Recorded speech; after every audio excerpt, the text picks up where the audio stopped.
ပြောထားကြပြီလေအခုချိန်နေတော့စိတ်ရင်းနေမှာတော့ဂျာကြီးတိမလို့လုံးပါနဲ့ ဒီမအမပြောဟာလို့ပဲလုပ်ထားတယ်မ ဒါမှစင်ကြီးလာမပေးနဲ့ငါမှနေပြောဆိုနင်းပြင်ပြရမယ်နင်းတောင်ပဲလေနင်းမအောက်နောက်မရှိဘူးလား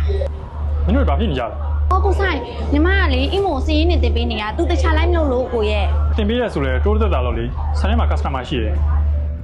ဟုတ်ကဲ့ပါကိုဟုတ်နောက်ကူဆက်လိုက်ပါမယ်နော်ကိုဆိုင်နေတက်တက်တည်းထားနေဟဲ့အီမို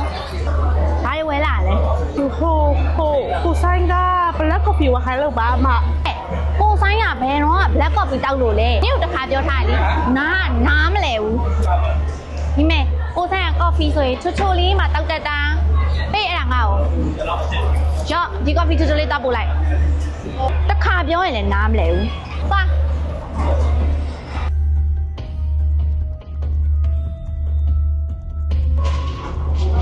ကိုဆိုင်မှာထားတဲ့ coffee လေးရတာ ဟုတ်ပြီ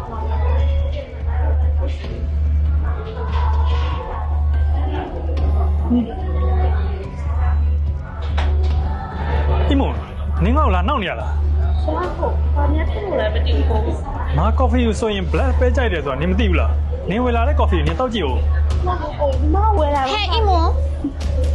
နင့်ကပြောထားတာလေကိုဆိုင်က black coffee မှာကြိုက်ပါတယ်လို့ပြောထားတာနင်ကအမှတ်သေးသေးကိုမရှိဘူးသွားခုချက်ချင်း black coffee တောက်ပဲလိုဟာလည်းမသိ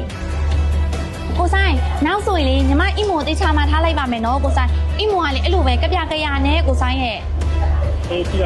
ဟုတ်ကဲ့တေချာမှာထားလိုက်ပါမယ်နော်အကို ကိုဒီဟာဒီဘဝတွေမှာကိုဆိုင်ဘို့ဝယ်ချင်လဲရတယ်လေ coffee လေးဝယ်တိုက်တာ နင့်လိုမျက်နှာစိုးပုံစံနင့်လိုခန္ဓာကိုယ်နင့်လိုရည်ချင်းမျိုးကိုဆိုင်ကစိုက်ပါမလားအီမွန်မပြောချက်လေးရှိလို့လိုက်ခဲ့ပါအောင်ကိုဆိုင်ခဏခေါ်သားလာအောင်မယ်နော်